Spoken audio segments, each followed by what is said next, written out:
चिटकून घ्यायचा.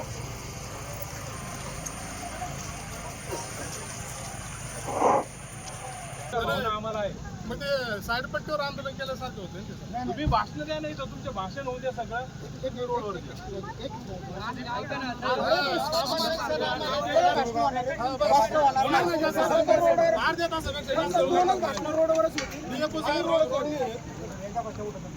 डिसेंबर रोजी आपल्या तिन्ही गावामध्ये बिबट्याच्या हल्ल्यात स्वर्गीय भागूबाई जमलो होतो. घटनास्थळी वन विभागाचे लोक आले, पोलीस डिपार्टमेंट पण आलं.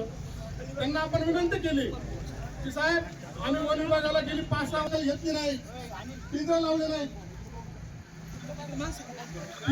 नाही, त्यामुळे बिबट्यांना त्या ठिकाणी जेरबंद करता आलेलं नाही.